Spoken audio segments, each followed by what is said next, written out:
Pursuant to Governor Baker's March 12th, 2020 order suspending certain provisions of the open meeting law and Governor Healy's March 28th, 2025 revised order extending remote participation by all members in any meeting of a public body. This meeting of the Great Barrington Board of Health will be conducted via remote participation to the greatest extent possible. Specific information in the general guidelines for remote participation by members of the public and/or parties with a right and/or requirement to attend this meeting can be found on the town's website, townofgb.org. Committee members and members of the public may attend this meeting in person or remotely. Instructions for remote access can be found at the top of this agenda. Every effort will be made to ensure that those attending remotely can access the proceedings in real time via technological means. That having been said, we'll call the meeting to order at 6:32 with a roll call. Peter Stanton, Here. Dr. Ruby Chang, Hi, and here. I am here as well, Michael Lanu. Our first agenda item is approval of the minutes from December. If there are no additions or alterations, I took a look at them. I don't have anything Yep. to change. I make a motion to approve the minutes. I second. Roll call will be Peter, Aye. Ruby, Aye. and I vote aye as well. Next is Board of Health questions and/or updates. I don't have anything for this meeting. Do either of you? No. Yeah, I was just wondering what the status of hiring a new staff member is. Ah, Good question. We have someone who is interested in the position, so we are just kind of going through the motions of communication, and coming up with a draft letter, possibly by the end of the week, a draft Mhm. appointment letter. Mhm. Um, Obviously, that person hasn't received the letter yet, so we don't know if they're going to accept the offer, but the position is still posted, as far as I know, on Indeed, and it's going to go up on the town website, Mhm. um, probably by the end of the week too, just as a fail safe in case the person doesn't accept our offer. Yeah, so Okay. I understand that staff salary has been a drawback for hiring, and I was wondering with the budget discussions coming up for FY 27, whether there's been anything in the budget that we should be aware of. I think we're going to get to that on our next agenda item. Sort Okay. of. So we can, if there aren't any other questions, I can just segue into the goals and priorities. Okay. That's great. Thank Okay. you. Yes. So did you all see that last document that I sent with the Yes. goals and priorities, or would you like me to pull it up now? If you're looking at it individually, I don't have to, but if you think it would be easier to just look at it together, we can. So, It would be great if you can pull it up. okay. Let's see.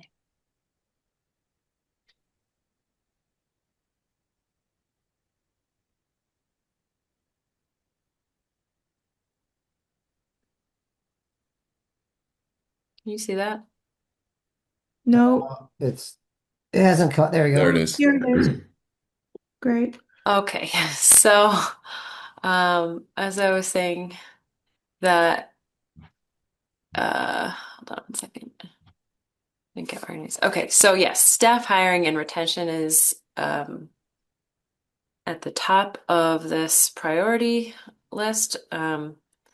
That's something that I put at the top as your department head and health agent. I think that's really what I'm focused on in this first part of the new year is getting someone in to fulfill this role, not necessarily just anybody, but the right person that's hopefully going to stay and commit to Great Barrington.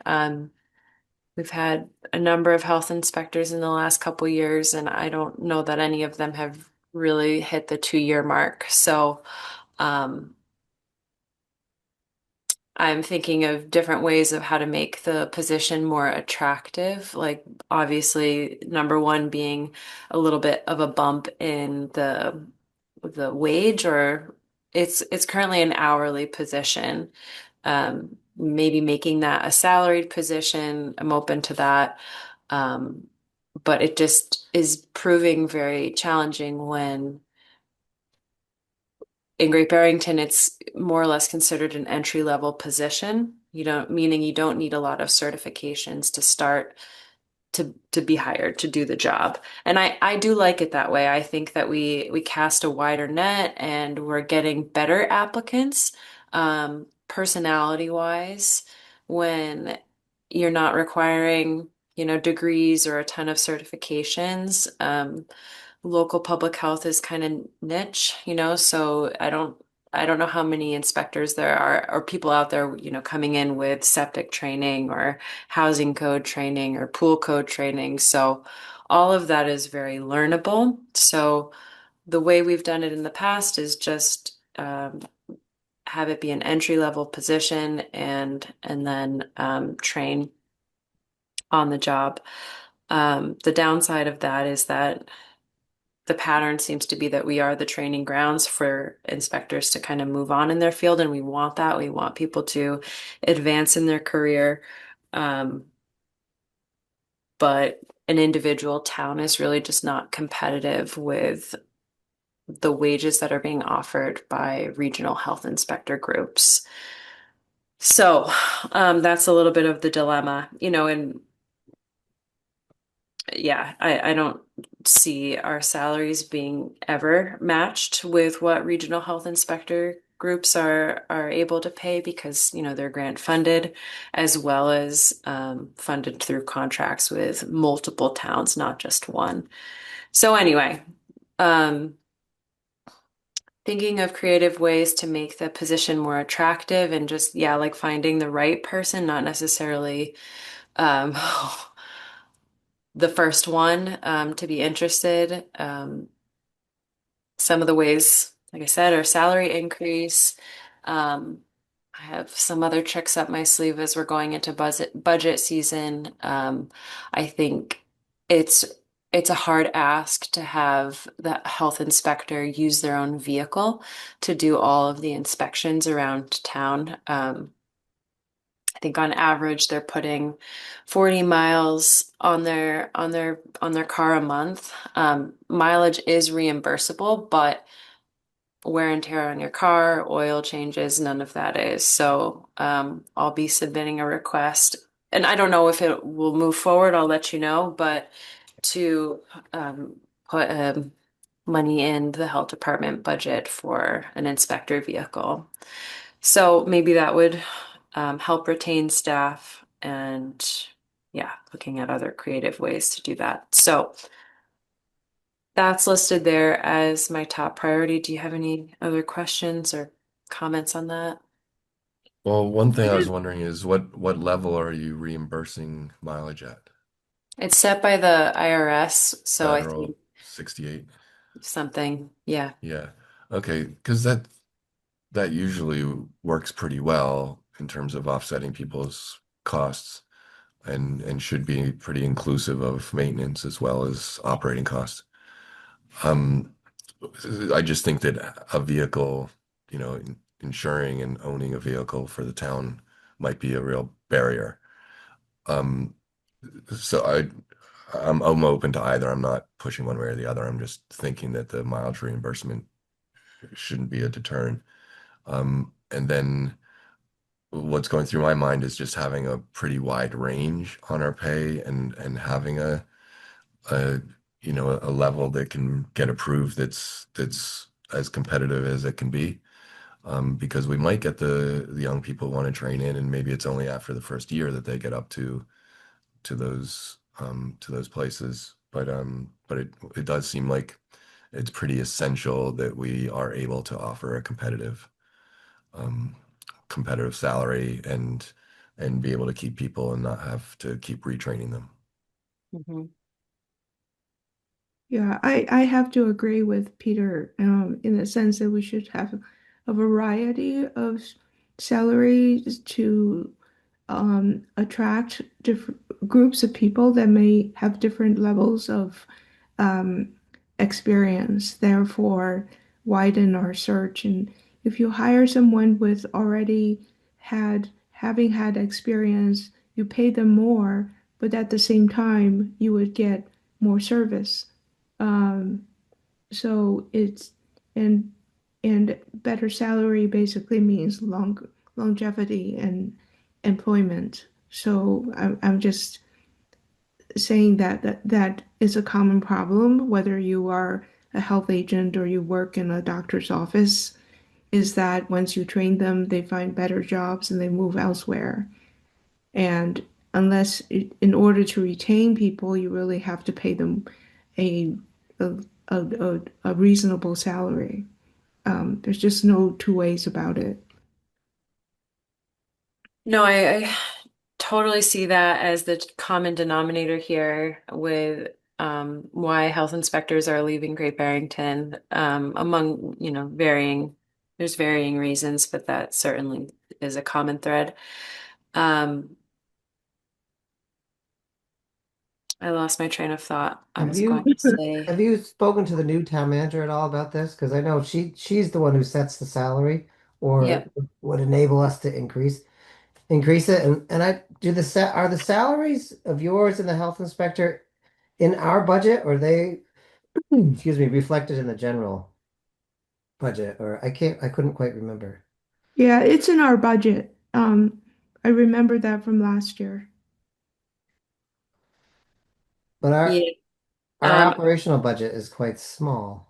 Yeah, and it's level, I think they're asking for level funding for this year Yeah. again, Yep. which really kind of limits us. So unless we're able to go to the town manager and kind of state what the history of hiring for the health department has been and whether ask if whether she has any ideas on whether we could, you know, change that pattern because it hasn't worked for us and we have long periods where there just isn't anybody and Mm. it's hard for for for Rebecca to do her work. It's hard for people to get the services that they need.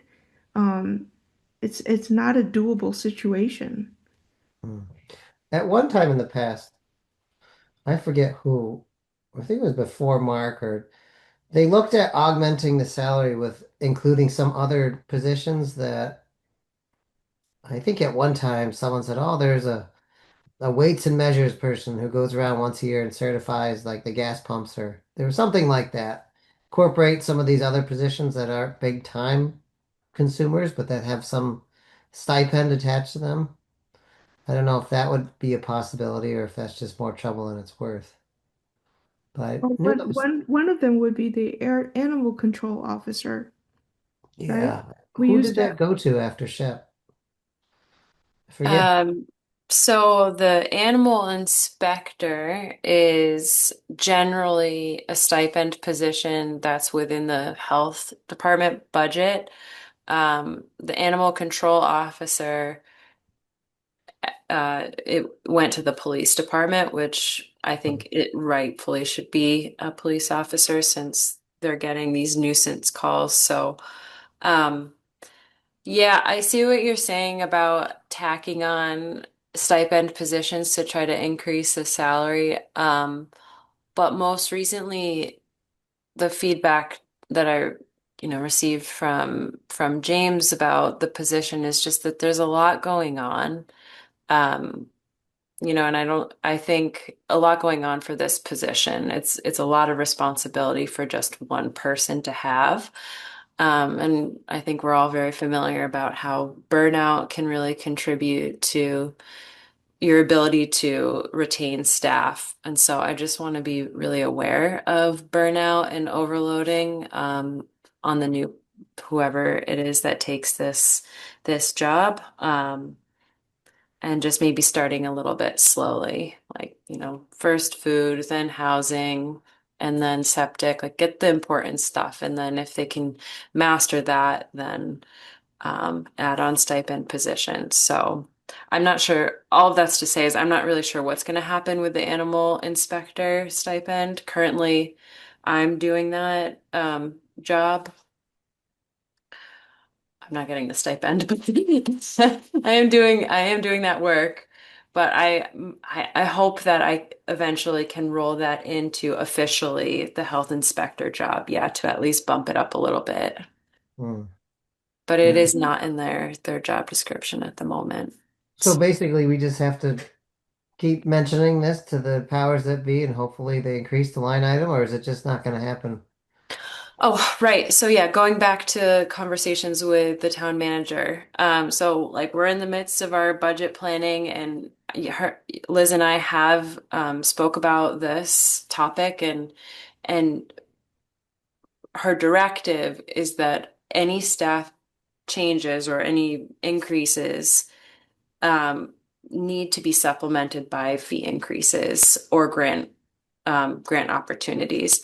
I don't think we're going to be getting any grant funds for health inspectors because the state funds that exist, I will keep my eye out. But I think the low-hanging fruit in her directive is um, looking at our fee schedule, which is something that I wanted to discuss later on in the agenda. Hmm. Um, but I'm going to be looking at our fee schedule and seeing where we can increase. Um, $25 here, $50 there. I don't think I'll be recommending like a complete overhaul of our fee schedule, but just, maybe bringing some of the fees more in line with what the cost of service is.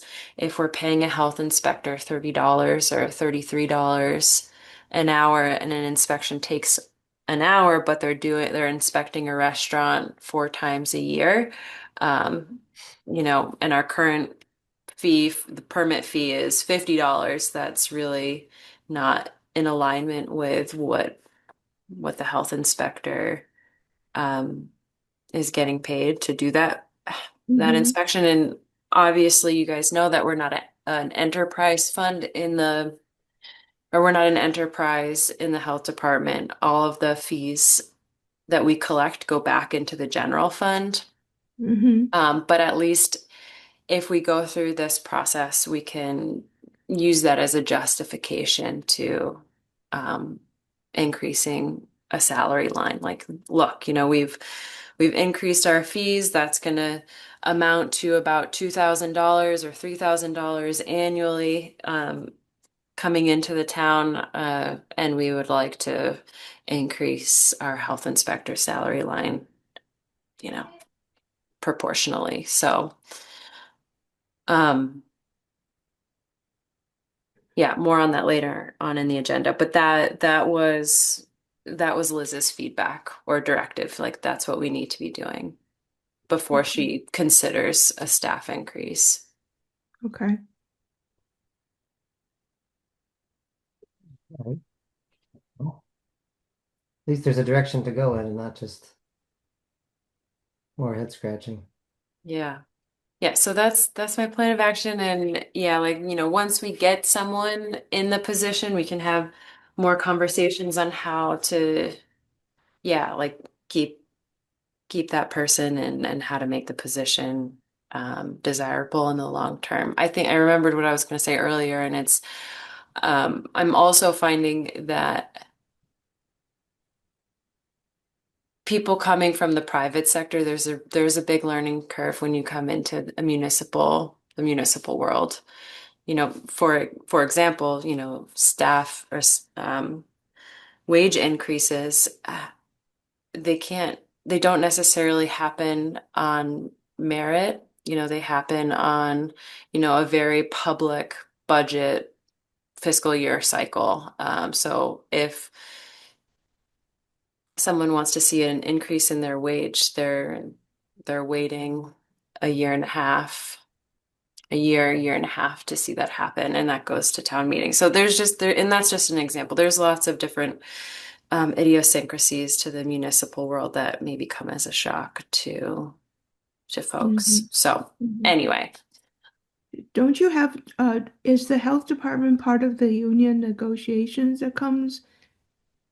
Are you part of the union? no, I know that the library staff is part of a union, but I guess you guys are not.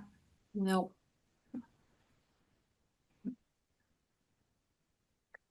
It'd be a union of one. I've threatened unionizing. Anyway, I don't have anyone. So, okay, so if you want to move on, the next priority that we talked about at our last meeting was just providing quality public service, quality inspectional services, and I like to think that we meet that most days, that expectation most days, especially when there are two of us.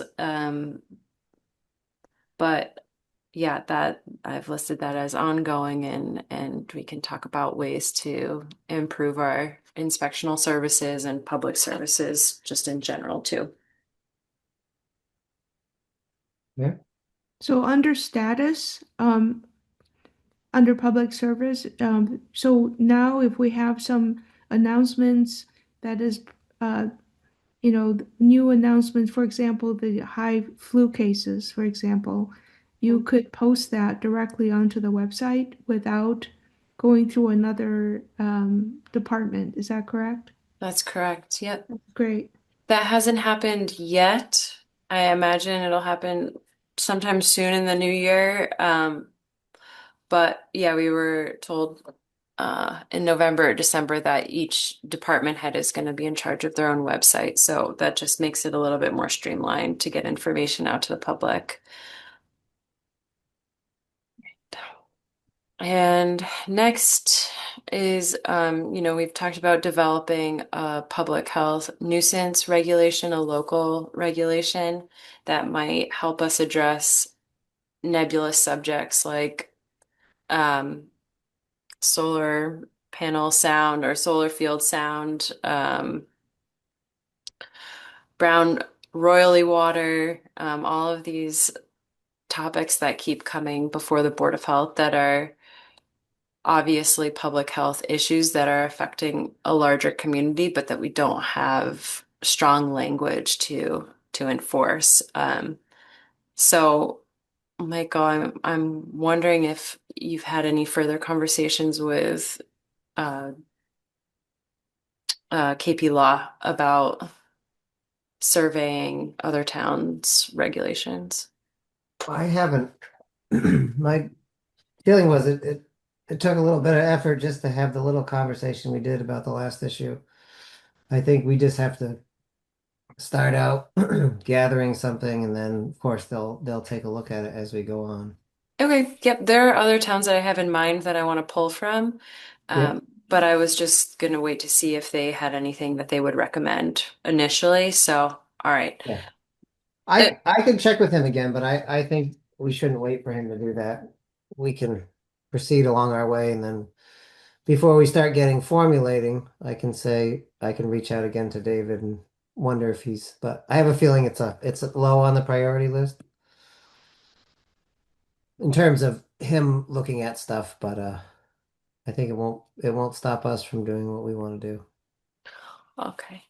Okay, well, yeah, so, these first two staff hiring, retention, and inspectional services, those are, like our core responsibilities. So I've placed them as top priorities just as your health agent. But the rest here, I I think you guys can be pretty interactive in deciding what's high, what's a top priority, what's, low, and maybe itemize them for me, but I just put this developing public health nuisance regulations as a high priority because we were talking about it most recently. But if this is not something that you'd like to focus on, maybe in the first quarter of the year, then we can push it down, rearrange it. But yeah, so what's your feedback?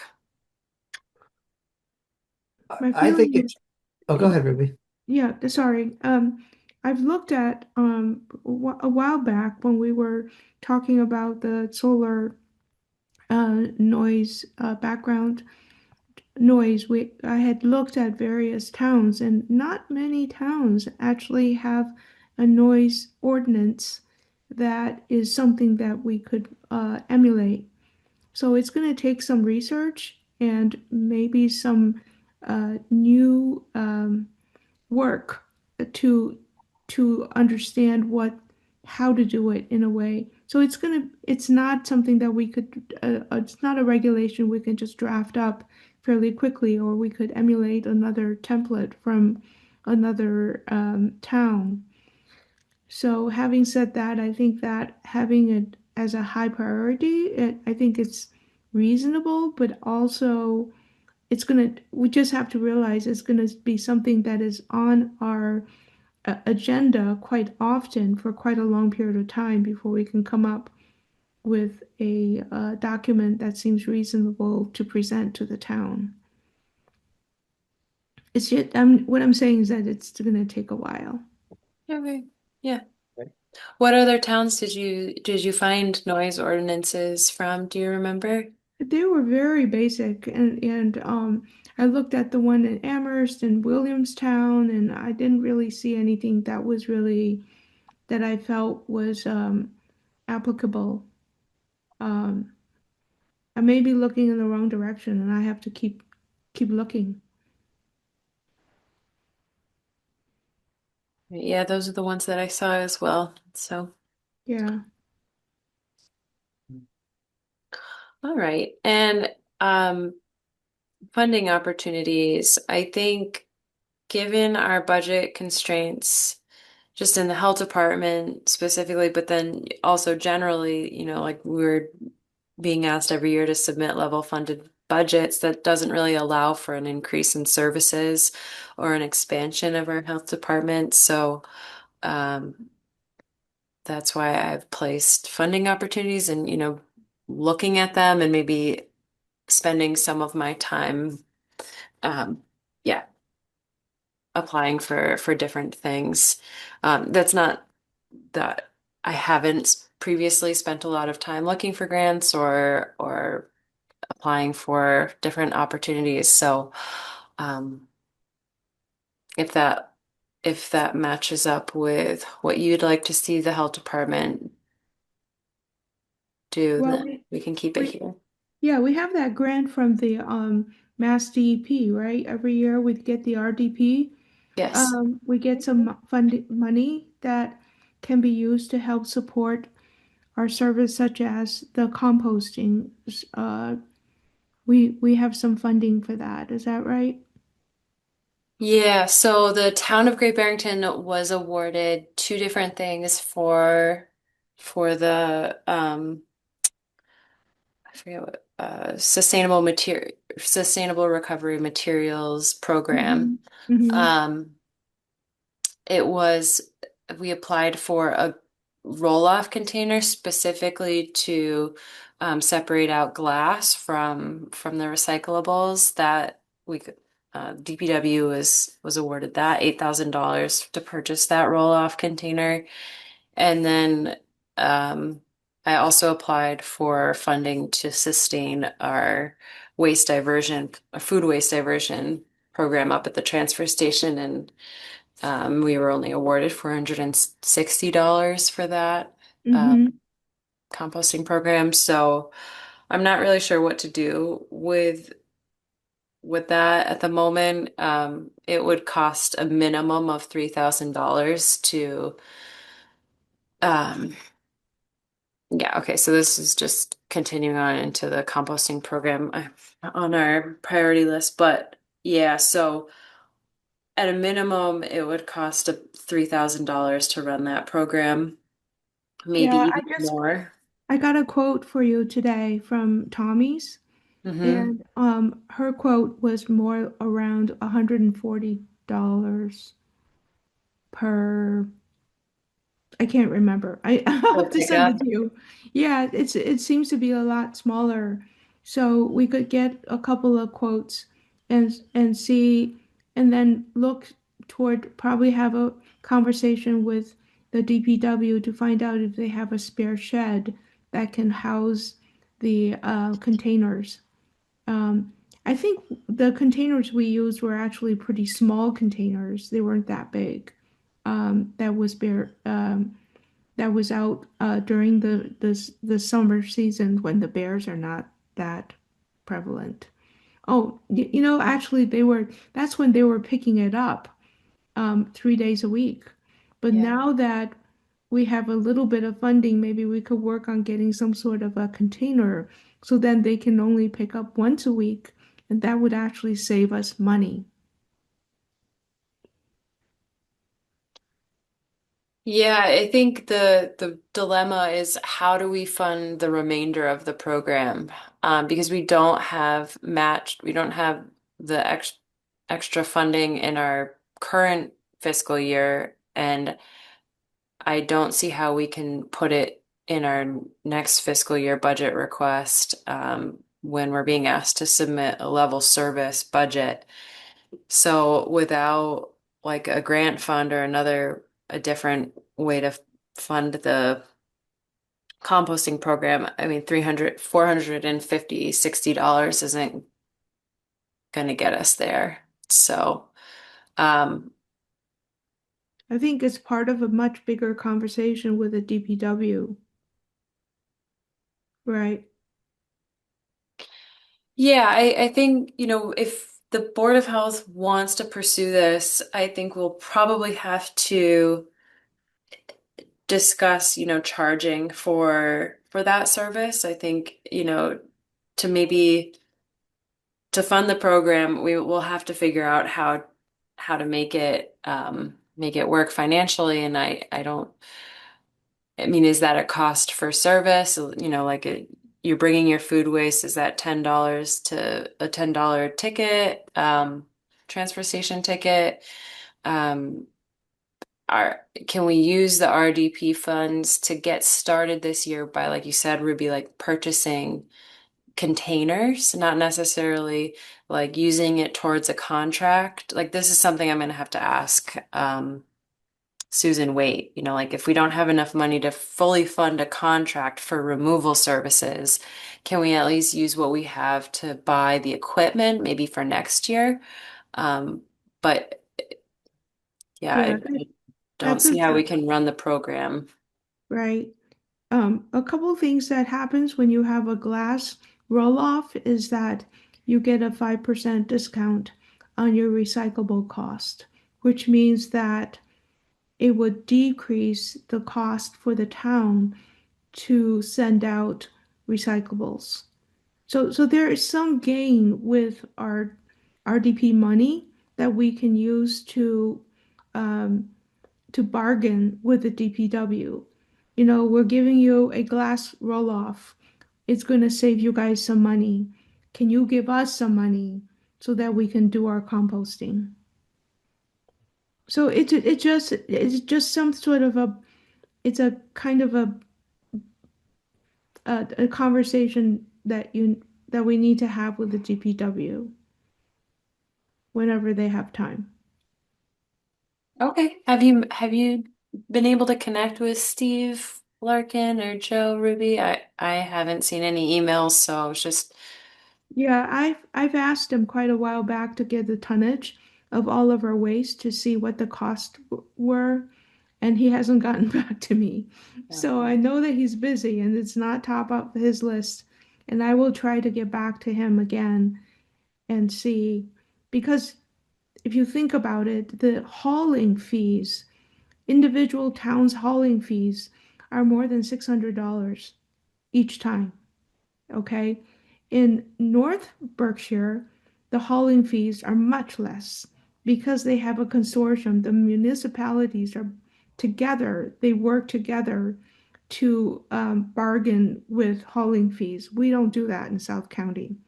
So each municipality has to pay for the hauling fees depending on each hauler. So we have three haulers. We have basically Casella, we have Rogers Trucking, and I think that's Barbados goes down to Connecticut somewhere. So it's part of a much bigger conversation that we need to have with hauling in general. And it's not something we can kind of discuss today, but I just wanted to kind of keep that in the priority list. The composting program. Yeah, Okay.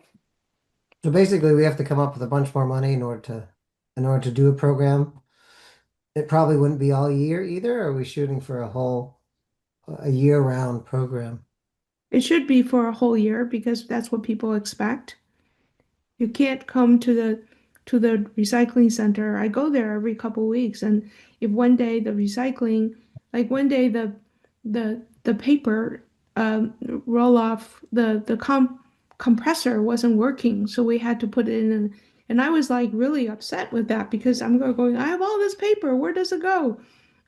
So you want to expect a certain amount of service when you go there, and it has to be consistent. Otherwise, people bring all of their garbage that they collect all week, bring it over, and you can't dump it. Then you have to bring it home. It's very, very frustrating. So it Hmm. has to be consistent. And do we have any? I can't remember how utilized the last composting pilot we did was. Was it heavily utilized? Was there Well, ever? the problem was that we had asked the hauler to give us a tonnage, and the company was not ever able to do that for us. So we don't have any numbers to go by. Could they at least did they ever provide any feedback like, oh yeah, it was always full when we got there, or oh no, it was half full, or I just don't curious. know. I don't know whatever happened to that conversation. Rebecca, do you know? I'm sorry, what was the question? Basically, Yeah. was there ever any feedback from them about how utilized their service was? We don't have numbers in terms of weight, but in terms of like, were the containers they picked up full or are they half the times empty? Or I guess what I'm trying to say is we're putting all this effort into this program, and if it's not really that utilized, I guess you have to ask the question, is it worth putting all this effort into it? Obviously, if you build it, there's always the argument, if you build it, people will come, but at least in that first period where we advertised a lot for it and we had it there, just wondered, did people use it a lot or not really? I don't have any consistent feedback or data. Yeah, I mean, I think every once in a while when I was able to get in touch with the hauling company, like they would say, yep, like the container was three-quarters of the way full or, half of the way full. I don't know what size the containers were in the first place, so that wasn't very helpful. Um, and I didn't really get any feedback, despite Hmm. asking for it, publicizing that we were looking for feedback. I think I got like one phone call, really commending the program. So, Hmm. Interesting. Okay. I mean, it could have been used and I just couldn't, might not have heard about it, but yeah, I don't have any reliable or consistent feedback to go on for a future program. Okay. And my other question was, and I can't remember, but the impetus to updating our solid waste hauler regulations, was that due largely to in order and to enable or enable or facilitate us into doing composting, or was that something separate aside? I couldn't quite remember. I guess I'm saying, wait, what was the reason again we needed to update those hauler regulations, other than the fact that it had been a while? So there are different ways of hauling trash. One is, single stream, which is basically all of your recycles goes all and the solid waste goes in one pile, or dual stream. Dual stream is what is much more what we're seeing today, where you have one tote that is or is recyclables, which would contain paper and bottles, and then there's one that's for solid waste. Um, what we're trying to do is to create, as you well know, that the Massachusetts state has only two landfills left. So all of the garbage gets hauled to the solid waste gets hauled into other states. And if we continue with what we're doing with our solid waste, hauling fees, as you well know, will gradually increase. It costs more to haul them out to other states. It costs more to dump them. The fees will get progressively bigger as time goes on. What we're trying to do is to be able to uh, encourage recycling. When we recycle, all of the recycled products actually gets on the commodities. Um, and you track the commodities, like how much is aluminum, how much is plastic, how much is paper, and it goes, and by the commodities value you get a certain percentage of money back. So it in the long run it ends up saving the town money. If we The more we recycle, the more we can save for the town. So this is an ongoing effort. Number one, to save money, to be better for the environment, and to also, there are state regulations of how much recycling and how much solid waste we're able to just throw away. For example, in the future, there are more regulations coming down the pike that says all food waste should not be put into, just like right now, we all um, clothing, all linens do not go into the garbage. That's a state law now, right? And so all of these laws are going to come down the pike as time goes on. And the sooner we get people to understand, Pittsfield is completely have dual stream at this point. So it costs them a lot of time and effort to educate people that no, you can't put solid waste into your recycling bin. But by doing that, they've been able to save, um, and it's been a success because people are understanding you can't just throw everything in your garbage and expect it to be hauled. It has to be sorted out and recycled.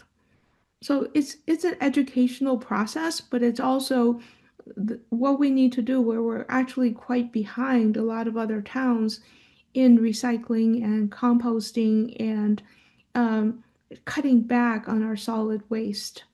You know, people get upset when you have a mattress that you have nowhere to go and you have to pay over $100 to have it um, um, taken away. These are real dollars, and if we don't try to do something about it, you end up throwing them on the roadside. People throw their garbage on the roadside, and then it becomes a health hazard. So the health department has a lot of work to do to educate people in understanding what ways they should move toward. Do you see what I'm saying? I do. I guess my understanding is most people, I mean, all the residential pickups I see have recycling now. Yes, that's dual cycle. Yes. Right. So So that's so what we're trying to do is to make certain criteria for haulers that they should be doing dual stream with all of the hauling that they're doing privately. Does that make sense? I thought they did for other than businesses or people who have dumpsters. I thought almost all residential have that now. I guess that was Right. my understanding, but maybe Right. that's But the town actually has a say in what do they do with the recycling? Where does it go? So there are, so if you want to bid in our town to do business, there's certain rules that you have to go by. Does that make sense? hmm So that's why we need this hauler regulation has been in the works for many years for other municipalities, and we just haven't gotten around to doing it. We need to have public hearing, we need to have understanding, and then come up with a haulers regulation that is more in line with what the state is doing. Okay. Okay. That's good to refresh it. I mean, I know we've talked about it before, but I Yeah, couldn't, it was fuzzy to me. yeah. That's it's yeah, nobody likes to talk about garbage.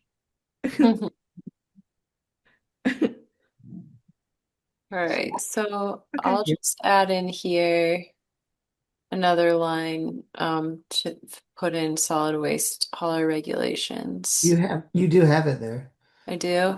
Part one, Oh, okay. part two, Part right? two, revise our solid waste hauler Yep. regulations. Okay. All right. And this was a topic that's come up previously about a green committee or consider forming a volunteer group for facilitating compost in education, like Ruby was just talking about. Um, so the Board of Health can sort of have like a subcommittee of itself, a subcommittee of one person. Um, and there's no reason why you can't like group up with other interested residents to work on that together and then present back to the Board of Health.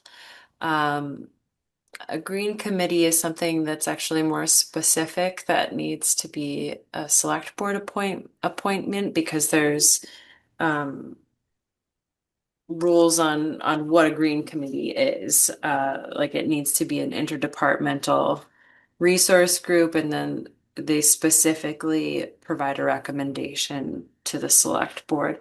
That the way it was explained to me, it sounds very similar to like the child care committee that's active right now.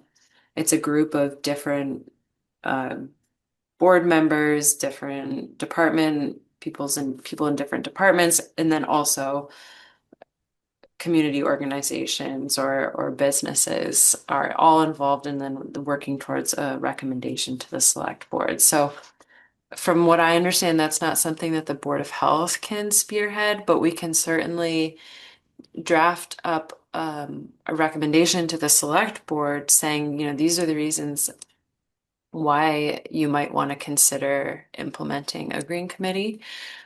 So if that's something that you want to take up in the next year, we can certainly do that and reprioritize it. I mean, this is just what I've put here with a question mark. So Yeah, I think low is fine for now. I'm not sure what the town manager wishes to do because we could have a subcommittee that just works on composting, for example, or trash.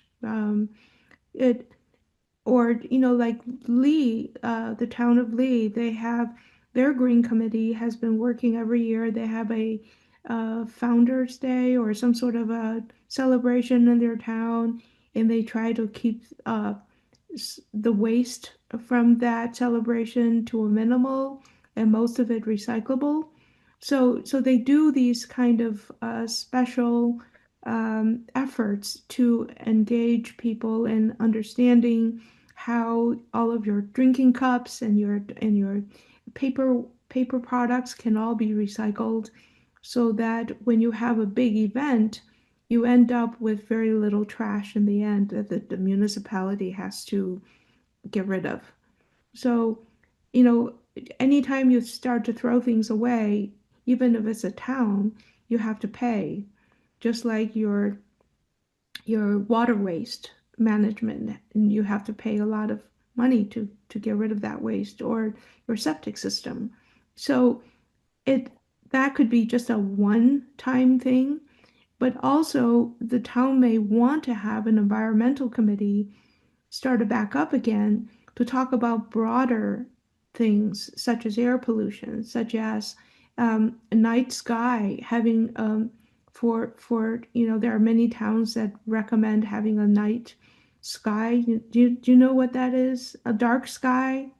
Um, That's initiative. like similar to the noise ordinance where there's like a time frame in place where you can have floodlights or there's yeah, I think there's zoning on um building lights or parking lot lights. Right, or also home lights. So lights that you have in your own home in any new homes that they have to fulfill certain ordinance, such as the lighting has to point downward. It can't point upward. Um, you have to a certain amount of brightness. After certain hours, the lights should be turned off. Those kind of things. Um, and generally, I think just air pollution, I think, comes to mind mainly because we do have to keep an eye. We do live in a valley, so to speak. Housatonic Village is a valley. Down here in downtown Gray Barrington is a valley, and we have to think about our air pollution and what does that do for people's health. And at what point do we say maybe outdoor activities should be tailored to those air pollution measurements? Um, this is a lot of work that needs people to do. Um, and so having a committee for that, it would be, quite wonderful if we could do that. We already know that Stockbridge is named a climate leader for their town. So that requires work, but it also requires that the municipal buildings will become zero energy at some point. Um, these are committees that work um, to bring into compliance, not compliance, but bring into better use of energy overall. So, you know, I think this is a discussion that we need to have with the town manager to see what her thoughts were. I Um, did quickly touch upon it with the town manager, and she was all for the Board of Health, submitting a letter of recommendation to the select board to reinstate the sustainability committee or starting a green committee. Um, I don't think anyone's initiating that on the select board, so if if the Board of Health is interested in spending some time doing that or telling me to do it and then we can review it at a meeting. I think she was all for that idea. she was. That's Mhm. great. That's great. I'll think about it and I'll draft something up and then we can bring it to the meeting and see what people think. Okay. Right. All right. Yeah, I mean, I don't think it's necessarily a bad idea. I'd like to see us get some of the other things done before we bring in those, unless one of the members feels like they have lots of time to manage a subcommittee. But I'd Right. like to, yeah, it'd be good to get So our nuisance the regulations on the books within the Yeah. next half year or so. Yeah. One thing that came to mind, I remembered a comment from um, the zoning chair. Is it Brandy? Why am I forgetting her name? Rebecca Brandy Nelson. Nelson. Brandy Nelson. Nelson. She had a conversation with me a few weeks ago as a follow-up to our recommendation we made concerning that Alta Solar project, which they were going to talk about in their meeting tonight, but I guess it was the applicant asked for more time, so it's been pushed out further. But she said if they would be willing to work with us because I guess there are some regulations concerning solar already on the books. And, if we want to, whatever we do for nuisance regulations, they would be happy to work with us when it came to something like solar. So I think we'll have willing help from other boards when it comes to that, which was good. So that's something we should. And I didn't know that there was actually some regulations that were already on the books pertinent to solar. I don't think it necessarily had to do with noise, but it was specific to solar. Yeah, So, I think there's going to be gradually more and more push in rural areas to have solar farms.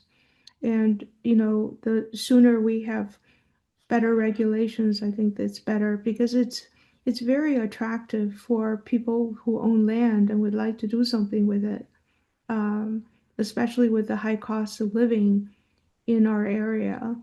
Um, so, what's interesting is that the presentation from the solar company, thinking back, they had measured out the noise level or the measurement of the solar field to the furthest neighbors, but they did not tell us about the nearest neighbors during their presentation. And that gives me a little bit of a concern that a lot of these solar farms, the companies, they try to pull the wool over the municipalities' eyes as to how they present their case. And we have to be very careful. Yep. Okay. So what do we have left for the priority list? I see, Rebecca, you're editing fees. Yeah, I had that as a low priority, but since this will help us go into budget, reviewing the fee schedule and making some adjustments by increasing fees will help us going into this new budget cycle. I think we should move this up to a high priority, and Mhm. I was planning on having that public hearing, at least the start of it at our February meeting. So like over the next, well, I'll get to that later, but yeah, so I'm gonna mark that as a high priority, and I hope you agree. Yep. Okay. All right. And then this is something that we had on our priority list from 2023 was understanding the impact of PFAS on the Great Barrington and Housatonic water supply. Um, I think this was put on our priority list because it was shortly after the state had done a random survey of wells, and a number were found to contain PFAS. And we talked a lot about how to get testing of your well. Um, Testing for PFAS specifically is very expensive, and I think the lab in Lee can test for PFAS, but the price is just a barrier. But anyway, the state still has not put out regulations, like well regulations. There's only well guidance. We have local well regulations. So I don't know if there's anything that you wanted to, you know, discuss about PFAS further, and maybe expand on this idea. I do agree that um, I think it's a good idea to have some sort of guidelines for. I think right now the state is saying that if you are selling a property that has a well, that PFAS testing should be part of the sales, what do you call it, contingency, agree, to look at. That's one of the things that you want to check, the same that thing as, fire alarms or smoke alarms, Um, and but the state is saying that a lot of private wells do have PFAS, and we don't really have any regulations for testing. Um, we can't really request testing uh, on all the wells, but when there's an exchange of ownership, I think that we need to kind of start looking at what the state is recommending and also have that available for our town as well to protect the homeowners. Okay. So I'll see what the state is recommending for PFAS, and if it is, having a test, then maybe we can have a discussion about that being added to the regulations that we currently have. I that just the whole topic makes me really uncomfortable because yes, people should know what's in their well, and you certainly want the buyer to know what they're purchasing. But, unlike the septic system, which is, the homeowner's infrastructure, like, the homeowner or whoever currently owns the home didn't put PFAS in their well. The chemical was, got into the water supply from something else, no fault of the current homeowner. But when you require testing, it inevitably falls on the current homeowner to fix the problem, and it can be quite expensive. And I don't know, there's no good solution because, yes, of course you want to know, but then an exorbitant cost falls on the homeowner to rectify it when it wasn't their fault in the first place, that it's in the water supply. So anyway, but Yeah. that's my 2 cents that you didn't ask for, but um, we can certainly see what the state is recommending. Hmm.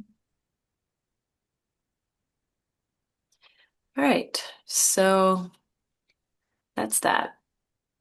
Okay, good. So if you think of something else that you'd like added to that, just let me know and we can adjust. But I'm gonna go with that for 2026 if Yep. unless there are other Well, comments. it's a good start. Okay. All right. And so I'm gonna move down to health department updates if that's okay, Michael. Yep, please do. All right. So we touched on this a lot already, but the fee schedule review, yeah, my intention is to get you some information over the course of the next couple weeks so we can start with a public hearing at our February meeting, which will be February 5th.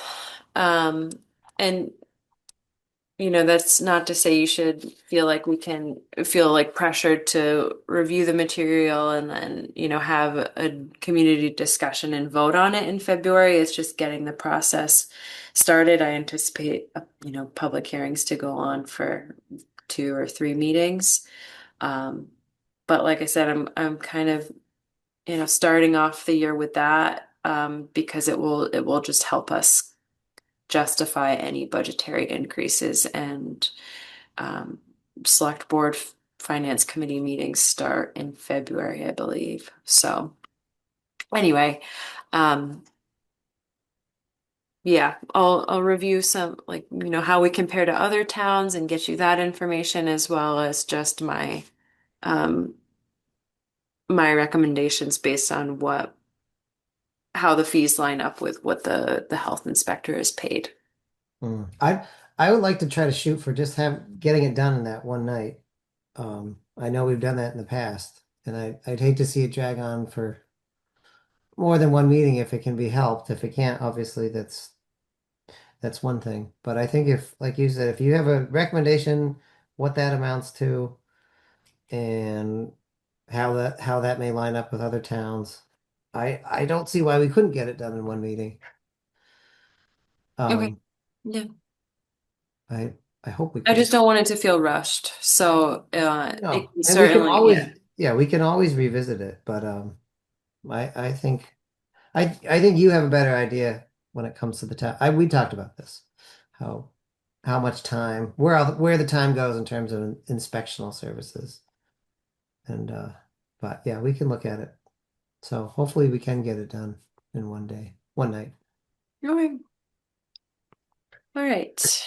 Other announcements that are not on the agenda specifically is that I spoke to George Beebe this afternoon, and he let me know that both of his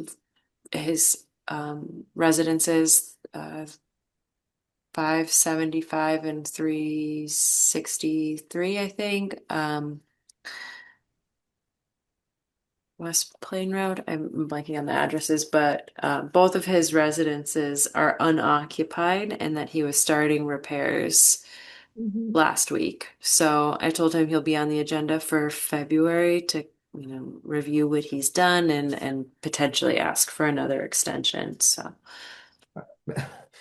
but at If you least no can, one's living in the yes, homes any longer. So, I would suggest that even if you get an update from him, I don't know as if we need to have him come in unless, I mean, if he's working on it, he's making progress.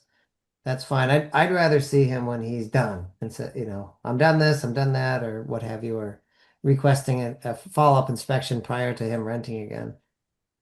That's just my feeling. I'm not, it might be more efficient process for us, but Makes sense to me.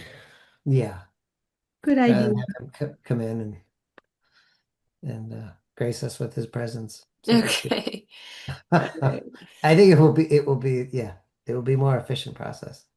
Yeah, But I mean, just getting to know George a little bit over the last couple months, I really, I think we can trust his word and that he will let us know when he's done and he will call us for that inspection. So, yeah, but it would be good to say, hey, I want to give the board an update at the February meeting. How is it going? What have you gotten done? And that okay. that would be good. We could just have it under a department update or a bullet point under department updates instead of bringing him in. He doesn't zoom in. He comes in person and it tends to take up a lot of bandwidth. So if we can do it simpler, let's do it. That means I have to be on the phone with him for that much longer. But I'm sure, I'll sorry. take one for the team. I'm sorry. It's okay. Anyway, you saw my emails about open meeting law, the open meeting law training and conflict of interest certificate. I don't know if Yes, you got that previously from the town clerk. we So did. Yep. if you didn't, I apologize, but he's looking for that certification from. I went onto my portal and somehow I already completed them for 2025. I think something happened in February. Josh sent out this test email or something and I got it and I was like, why am I getting this now? And I went on and did it. So Oh, good. it said everything said complete and it said for 2025. So I think now that the calendar year flips over, I forget what day it resets. Um, so and the other pages are just filling out the forms and bringing them in. So Okay. Yeah, I don't think it's really changed. So, okay. Yeah. and then lastly, I wanted to just, no one's here. So, Just one, I think we um, have one attendee. well, I was gonna just quickly say that Nancy Ruderman is offering some serve safe food certificate, food manager certification classes Oh, this winter and fall. and I won't who go is into the that? details, but that's going to be posted on I think it is already posted on the website, her schedule, and I'll send this list out to our restaurant contacts. So And Nancy is who again? Nancy Ruderman, she's been around a long time. She's been doing this training as long as I've been the health agent here. Oh, Um, she she was the Lanesboro health agent for a while. But I think she's exclusively moved to this independent consulting and training business. wow. So And yeah, she does the serve safe? yeah, she's a good teacher. Yeah. Oh, interesting. Mhm. Okay. All right. So that's it. That's all I have. Okay. Well, the last items on our agenda are citizen speak time and media questions. I already see a hand up. So just a reminder for the general guidelines for citizen speak time and media questions. All questions are directed to the chair, and the Board of Health may choose to answer any questions directed at it if it chooses so, but is under no obligation to do so. And what do we usually have for a time limit for? We usually have around 3 minutes or so for each person. Does that sound amenable? All right. So I saw that. Oh, you already beat me to it, Rebecca. I see Daniel Seitz. Good evening, Daniel.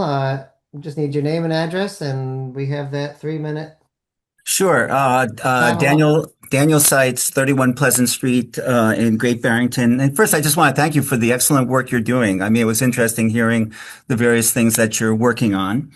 I want to just take a few minutes to share the positive news that's coming out of federal agencies these days, HHS, NIH, CDC, under RFK Jr.'s visionary leadership. You might have heard that he's moving to end animal experimentation. And you may have heard that under Fauci, there was some really horrendous types of uh, animal experimentation funded by the agency there on beagles, cutting their vocal cords, subjecting them to being bitten by sandflies and things like that. So I feel this is very good for animal public health. And also, there's been announced a new food pyramid that will emphasize nutrient-dense food, meaning things like meat, eggs, cheese, milk, traditional fats, whole grains, fresh fruits, and de-emphasizing processed food. And we know that in this country, people have been eating themselves sick. And when the federal government initiates a new food pyramid, that impacts where funding goes and so forth. So this should have a very beneficial impact on especially our children. And it takes a lot of courage to take on big food when you initiate a major change like that.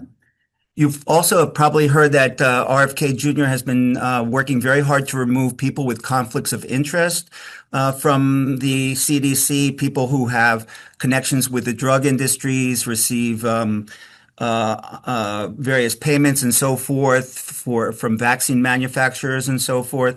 And you all know from your training in conflicts of interest that when someone has a strong financial conflict of interest, they can't make a fair decision. So by replacing these people with conflicts with people who don't have them, we'll be seeing much more objective decision making coming out of the CDC. And we're already seeing that, and this is very beneficial. He's also pushing for, instead of relying on the drug companies to do their own research, which obviously is going to slant results, and there have been a lot of scandals around manufactured results and hiding adverse impacts and so forth. He's going to be emphasizing double-blind, placebo-controlled studies. So this is all very good for the American people. Another major change, this is the biggest change, is that the CDC is now putting out new guidelines for childhood vaccines, basically cutting the number of required vaccines, or the ones that they will be recommending, nearly in half, delaying them. This is more in line with our peer nations in Europe, especially Denmark. And they're doing this, again, based on very careful studies of the benefits versus the harms caused by vaccines and so forth. And there's now really a pretty robust body of information out there that shows that the fewer vaccines that children get and the more they're delayed, the better their health is. So this is, again, very good news for children's health in this country, which in the last number of decades, especially since pharma companies were given liability-free ability to produce vaccines, has greatly gone downhill. And that's something that Kennedy has talked a good deal about. Now, unfortunately, just as the CDC and NIH are being cleaned up, science is being returned to more in line with the public interest, removing conflicts of interest and so forth. Massachusetts is talking about going its own way with its own vaccine policies and so forth. And this is very misguided. And that's part of the reason I want to speak to you, because I think it's incumbent upon individual boards of health to be acting independently, especially when there may be financial incentives involved with state policy. Massachusetts is home to just about every major drug producer out there. Merck and Company, Johnson & Johnson, Moderna, Pfizer, you name it. There are perhaps a couple dozen major companies here. And those are going to have influence on our politicians. So it's incumbent upon all of us as individuals to make sure that we're well informed and operating genuinely in the public interest. And finally, I just want to end by saying that you all, even though I saw in your plan there that vaccines aren't coming up as regular issues, there's an excellent book called Vaccines, Amen. It's The Religion of Vaccines. And when you talk with people about vaccines in this country, they often say things like, I believe in vaccines. They may know nothing about them. Even doctors learn very little about the history of vaccines, what impact they have had on childhood diseases and so forth. And this writer of Vaccines, Amen, Aaron Siri, draws upon federal government information over decades showing that many of the things that are believed about vaccines just simply are not true. So what I would recommend, and if you could add it to your budget, I know you're pretty tight there. If every member had a copy of this, just read it, I think it would also just help inform your work should these types of issues come up in the future. But again, I think just as the CDC is getting cleaned up, it's really misguided that our own state should veer in its own direction there, probably based on politics. So that's all I want to share with you this evening. And again, thank you All for right. your excellent work. Thank you, Daniel. Okay, good And night. happy New Year to you as well. Yeah, Happy New Year to you. Okay. I think Daniel is our only attendee this evening. And there's no one else in attendance. So there's no other questions. And if there's nothing else to say, I'll take a motion to adjourn the meeting. I make a motion to adjourn the meeting. I second. And our final roll call will be Peter, Aye. Ruby, I and I vote aye as well. All right.